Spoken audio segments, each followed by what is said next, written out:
Hello and welcome. आज का video pop Q method of assessment के बारे में है। यूट्रस, ब्लैडर और रेक्टम जब अपनी नॉर्मल पोजीशन से नीचे आ जाते हैं तो इनको हम पेल्विक ऑर्गन प्रोलैप्स कहते हैं। और ये प्रॉब्लम आमतौर पे जब होती है अगर पेल्विक फ्लोर के मसल्स वीक हो जाए और कनेक्टिव टिश्यू भी वीक हो जाए। This often happens during and after childbirth या एजिंग के साथ या फिर chronic straining में due to constipation, due to chronic cough या फिर because of heavy lifting की वजह से हो सकता है। एक सवाल जहन में उठता है कि पॉप क्यू का क्या मतलब है और इसकी क्या ज़रूरत पेश आई। पॉप क्यू का मतलब है pelvic organ prolapse quantification system. ये इंटरनेशनल कॉन्टिनेंट सोसाइटी में अप्रूव किया गया है कि इसी सिस्टम से पेल्विक ऑर्गन प्रोलैप्स को असेसमेंट और उसकी क्वांटिफिकेशन की जाए। ये एक स्टैंडर्डाइज मेथड पेश करता है जो कि हेल्थ केयर वर्कर्स इस्तेमाल कर सकते हैं ताकि वो प्रोलैप्स को डिस्क्राइब कर सके, क्वांटिफाई कर सके और स्टेज कर सके। ये आमतौर पे ऑपरेशन से पहले और ऑपरेशन के बाद के रिजल्ट्स को देखने के लिए ये सिस्टम से असेसमेंट जो है वो फ़ायदेमंद रहती है। इसके अलावा रिसर्च की एज अ टूल ये इस्तेमाल होता है कि ख़ास तौर पे जब कोई भी इंटरवेंशन या कोई प्रोसीजर या कोई ट्रीटमेंट की जाती है पेल्विक ऑर्गन प्रोलैप्स के लिए, तो ये एक बहुत बेहतरीन सिस्टम है जिससे कि हम क्वांटिफाई कर सकते हैं कि पहले प्रोलैप्स कैसा था और ट्रीटमेंट के बाद अब प्रोलैप्स की क्या कंडीशन है। इससे पहले हम आमतौर पे जो टर्म्स इस्तेमाल करते थे वो सिस्टोसील, रेक्टोसील, एंटेरोसील के टर्मिनोलॉजीज थी। लेकिन इसमें दिक्कत ये थी कि अगर कोई किसी को चीज़ को माइल्ड सिस्टोसील कहता था तो दूसरा इंसान समझता था नहीं ये तो मॉडरेट सिस्टोसील है। ये आपस में जो एक डिफरेंस ऑफ ओपिनियन होता था जस्ट बिकॉज मेरे ख्याल में ये माइल्ड है और किसी और के ख्याल में ये मॉडरेट है, इसको ओवरकम करने के लिए पॉप क्यू का सिस्टम को राइज किया गया है और ये तकरीबन पिछले 20-25 साल से ये सिस्टम राइज है। एक इम्पॉर्टेंट चीज़ समझने की है कि ये pop Q system of evaluation physical examination करता है। इसमें फंक्शनली कोई इंफॉर्मेशन नहीं मिलती कि फंक्शनली जो है ब्लैडर पे या रेक्टम पे इसका क्या असरात हैं या क्या इसकी साइड इफ़ेक्ट्स हैं। नेक्स्ट ये सवाल आता है कि अगर हमने किसी पेशेंट को पॉप क्यू सिस्टम से इवैल्यूएट करना है तो फिर इसका क्या प्रोसीजर होगा, कैसे प्रोसेस होगा। सबसे पहले पेशेंट को आप मेक श्योर करें कि उसने अपना ब्लैडर को एम्प्टी किया है एंड और अपना रेक्टम भी उसका एम्प्टी होना चाहिए। उसके बाद आप पेशेंट को एक्सप्लेन करके उससे कंसेंट लेके फिर आप उसको लिथोटमी पोजीशन में डाल के और फिर उसको आप एग्जामिन करें। लिथोटमी पोजीशन में तमाम जो मेजरमेंट्स होती हैं वो ली जाती हैं जब पेशेंट स्ट्रेन करती है ताकि उसकी अगर कोई बल्जिंग है वजाइनल वॉल में या यूट्रस का डिसेंट है तो वो हम पहचान सकें। मगर एक मेजरमेंट है जिसको हम टोटल वजाइनल लेंथ कहते हैं, उसमें पेशेंट को रिलैक्स्ड पोजीशन में वो असेसमेंट की जाती है।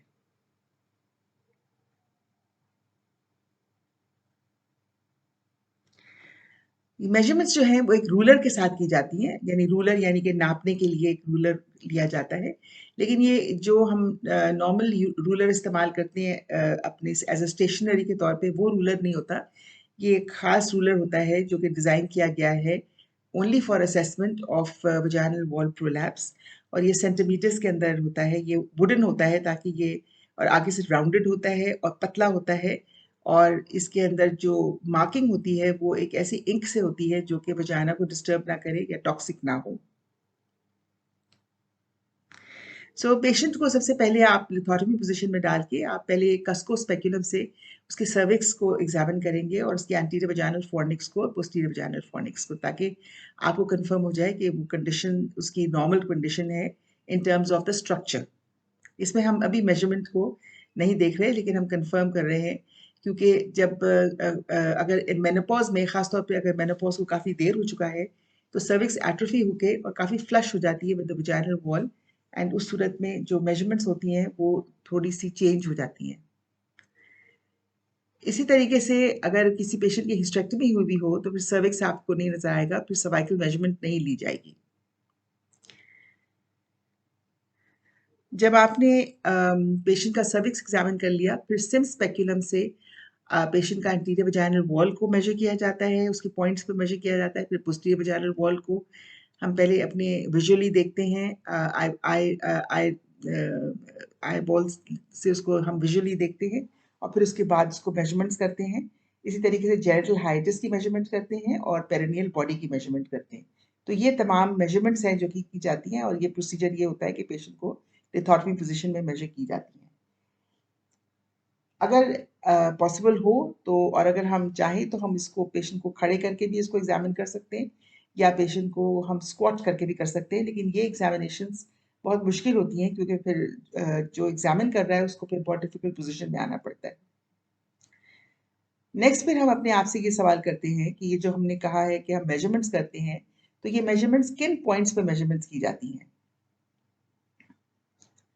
सो पॉप क्यू सिस्टम के अंदर जो कुछ न्यूमेरिकल वैल्यूज जो है वो हमने खास डिफाइन कर ली हैं कि कुछ पॉइंट्स होंगे जहां पे हम न्यूमेरिकली उनको मेजर करके हम वो वैल्यूज को लिखेंगे। सो इसमें सबसे पहले जो है एंटीरियर वजाइनल वॉल पे कुल दो मेजरमेंट्स होती हैं।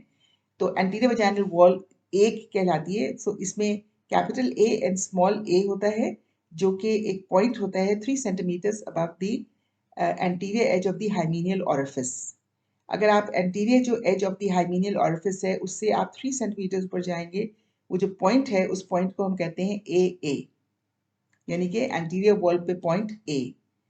और फिर इसको ऊपर ले जाके सर्विस के पास जब इसको मेजरमेंट करते हैं तो ये यानी distal most portion from the hymenal orifice, तो ये पॉइंट आ जाता है B, point B in the anterior wall. So that means कि एंटीरियर वॉल पे दो मेजरमेंट्स हैं, ए एंड ए बी। इसी तरीके से पोस्टीरियर वजाइनल वॉल पे भी दो मेजरमेंट्स हैं, point A P for posterior and point B P for posterior. Point A जो है वो 3 centimeters above the vaginal orifice है पोस्टीरियरली, एंड पॉइंट बी जो है वो ऊपर जाके it is above the near the cervix और the distal most point that you can see. इसके अलावा पॉइंट सी जो है that is the point at which you will measure from the cervix down to the hymeneal edge, and point D जो है that is measured from the posterior fornix right down to the vaginal or orifice or the hymeneal edge. So इसको हम total vaginal length भी कहते हैं, which represents the overall vaginal length. Now अगर supposing कि हम measure करते हैं from point A यानी कि the point on the anterior vaginal wall which is 3 centimeters above the vagina above the hymeneal edge, तो अगर हम इसको measure करते हैं और ये वजाना के अंदर है तो हम इसको कहते हैं माइनस का साइन देते हैं, और अगर ये वजाना से बाहर आ जाता है तो इसको हम प्लस का साइन देते हैं। सो सारी मेजरमेंट्स या तो माइनस होती हैं या प्लस होती है डिपेंडिंग अपॉन वो वजाना के अंदर है या वजाना के बाहर है। अगर ये हाइमन पे होती है तो फिर ये 0 कहलाती है, 0 सेंटीमीटर्स कहलाता है।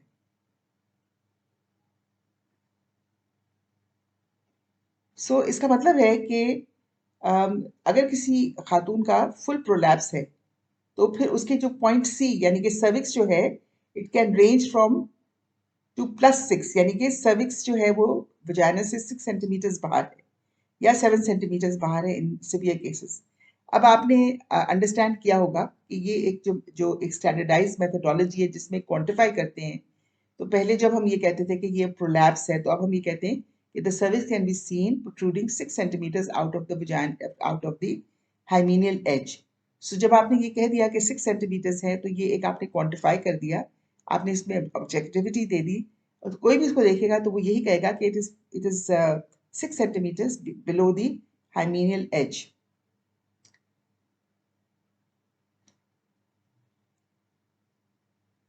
सो इस तरीके से हमने अपनी सारी मेजरमेंट्स कर ली हैं और इसके अलावा जो है हम एक जेनिटल हाइटिस को मेजर करते हैं।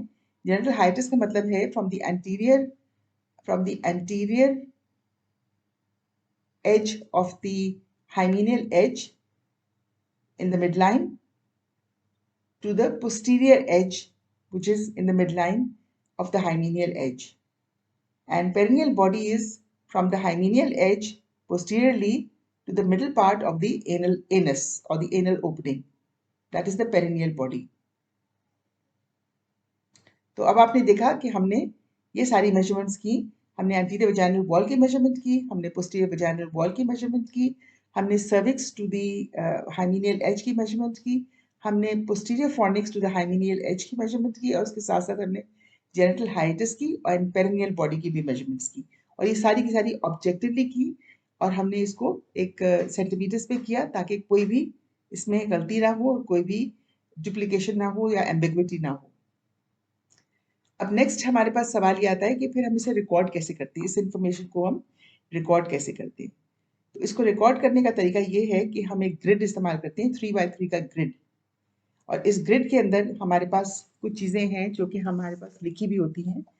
In the top part of the grid जो है एंटीरियर वजाइनल वॉल की मेजरमेंट्स हैं, capital A small A, capital B small A, यानी कि एंटीरियर वजाइनल वॉल का point A and point B, और उसके साथ पॉइंट सी यानी कि सर्विक्स। जो सेकंड रो है इस ग्रिड की, उसमें आती है genital hiatus, perineal body and total vaginal length. और उसके नीचे जो जो लास्ट रो है इस ग्रिड की, उसमें आती है पोस्टीरियर वॉल पे point a, point b and point d. तो ये हमारे पास एक मेजरमेंट का तरीका होता है। हम एक ग्रिड बनाते हैं और उसमें हम मेजरमेंट करते हैं। तो अगर ये इस ग्रिड को हम किसी को भेजें और वो डॉक्टर या नर्स इसको समझ जाते हैं कि ये ग्रिड जो है ये पॉपक्यू सिस्टम की ग्रिड है, तो वो इसको एनालाइज कर सकते हैं कि इस पेशेंट की एंटीरियर वजाइनल वॉल का पॉइंट ए जो है वो कितना डिसेंड कर रहा है या अंदर ही है, एंड सिमिलरली सर्विक्स कहाँ पे है, वगैरह वगैरह।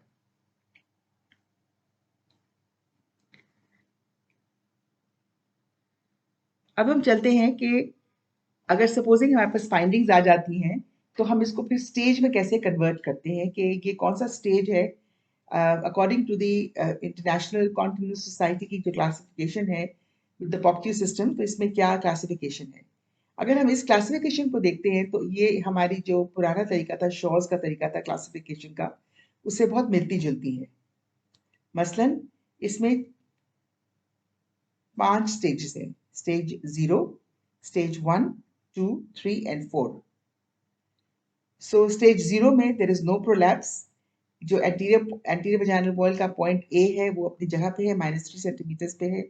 इसी तरीके से जो पॉइंट सी या सर्विक्स का पॉइंट है, it is below about 2 centimetres difference between point c and point d, यानी कि डी जो है ज्यादा ऊंचा है, पोस्टीरियर वजाइनल फॉनिक्स में है, एंड पॉइंट सी जो है सर्विक्स है, तो उसमें और उसमें तकरीबन 2 सेंटीमीटर का फर्क है।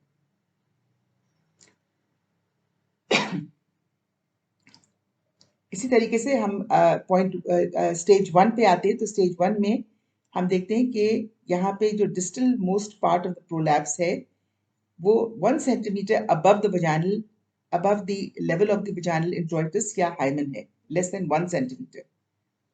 So तकरीबन 1 सेंटीमीटर above, यानी it's almost approaching the hymeneal edge or the vaginal introitus, but it is still slightly above it। तो इसको हम कहेंगे, अगर सपोजिंग के एंटीरियर वजाइनल वॉल का पॉइंट ए या पोस्टीरियर वजाइनल वॉल का पॉइंट ए अगर यहाँ तक पहुंच रहे हैं तो इसका मतलब ये स्टेज 1 है। स्टेज 2 में ये होता है कि जो डिस्टल मोस्ट प्रोलैप्स है, it is between 1 centimetre above and 1 centimetre below the hymen, यानी कि अब ये सर्विक्स जो है वो आपका पेशेंट का वजाइनल इंट्रोइटिस या हाइमेनियल एज से बाहर प्रोट्रूड कर रहा है।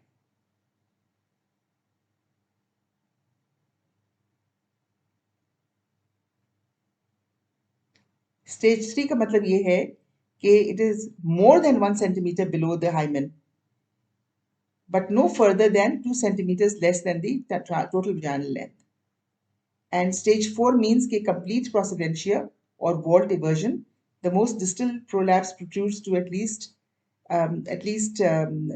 the total vaginal length being -2 centimeters. अब हम एक इस नॉलेज को हम एक पेशेंट पे अप्लाई करते हैं। ये पेशेंट जो है, she is 58-year-old multiparous patient and इसका जो इसको सिम्प्टोमेटिक वजाइनल बल्ब है, इसको महसूस होता है कि उसकी वजाइना के अंदर एक बल्ज फील हो रहा है, और उसको जब हम ग्रिड पे हम मेजरमेंट करते हैं तो उसकी ये मेजरमेंट्स हैं। अब अगर सपोजिंग कि हम इसी पेशेंट को अगर हम इसको एग्जामिन करते हैं और देखते हैं कि इसकी ये कैसे फिट होता है, इसका क्या स्टेज क्या है। सवाल ये है कि अगर ये इसकी फाइंडिंग्स हैं तो इसका स्टेज क्या है। तो हमें अपने अपने इस केस सिनारियो में ये पता चल रहा है कि इसकी टोटल वजाइनल लेंथ जो है ये 10 सेंटीमीटर्स है, और सर्वाइकल प्रोलैप्स जो है वो 6 सेंटीमीटर्स बियॉन्ड द हाइट है। दिस मीन्स के उसका जो एपिकल कंपार्टमेंट प्रोलैप्स है वो स्टेज 3 है। इसका जो एंटीरियर कंपार्टमेंट है वो +3 है, यानी कि पॉइंट ए जो है वो +3 पे है, and point be on the anterior vaginal wall जो है वो +5 पे है। इसका मतलब ये है कि एंटीरियर कंपार्टमेंट भी प्रोलैप्स हुआ है टू स्टेज 3। सिमिलरली जो पोस्टीरियर कंपार्टमेंट है प्रोलैप्स वो भी स्टेज 3 पर है। अगर हम इसके जेनिटल हाइटिस को मेजर करते हैं तो ये ग्रिड पे इन्होंने दिया हुआ है कि ये तकरीबन 4 सेंटीमीटर्स है, और जो पेरिनियल बॉडी है वो 2 सेंटीमीटर्स है। सो ओवरऑल अगर हम ये कहें कि ये कौन सा स्टेज है, तो हम ये कहेंगे कि ये स्टेज 3 है, इसमें कंप्लीट प्रोस्टेंचर नहीं है, मगर uterus, anterior vaginal wall and posterior vaginal wall remarkably जो है वो डिसेंड होके और वजाइनल एंट्रॉइडस के काफ़ी बाहर है। सो अब कहने को अगर हम कहते हैं स्टेज 3, तो हमारी वही सिमिलर डिस्क्रिप्शन है जो पहले स्टेज 3 है, हम कहा करते थे शॉर्स की क्लासिफिकेशन से। लेकिन अगर हम इसको ऑब्जेक्टिवली देखें तो हमें ये पता चलता है कि हमारे पास एग्जैक्ट मेजरमेंट्स हैं कि कितने centimetres anterior vaginal wall descend किया है, कितने centimetres posterior vaginal wall descend किए, कितने सेंटीमीटर सर्विक्स डिसेंड किया है और वजाइना के बाहर है। सो ये जो क्वांटिफिकेशन है ये हमें एक ऑब्जेक्टिव असेसमेंट देता है, और इससे जो है फिर हम पेशेंट की भी communication, management plan and post operative after treatment हम ये भी देख सकते हैं कि कितना फ़र्क पड़ा। वीडियो देखने का बहुत शुक्रिया। अगर आपको ये वीडियो पसंद आया हो तो प्लीज़ इसको लाइक कीजिए, सब्सक्राइब कीजिए, अपने फ्रेंड्स के साथ शेयर करें, और अगर आपको कोई सवाल हो इसके ज़रिए से तो आप वो सवाल पूछ सकते हैं नीचे कमेंट्स में। और इसमें जो सब्सक्राइब करने के बाद इसके पास एक छोटा-सा घंटी का निशान होता है, उसको अगर आप उसको टैप करेंगे, प्रेस करेंगे, तो वो फिर ब्लैक हो जाएगा, और उसका मतलब ये है कि फिर आने वाली वीडियोज़ के बारे में आपको नोटिफ़िकेशन जारी कर दी जाएगी। शुक्रिया और खुदा हाफ़िज़।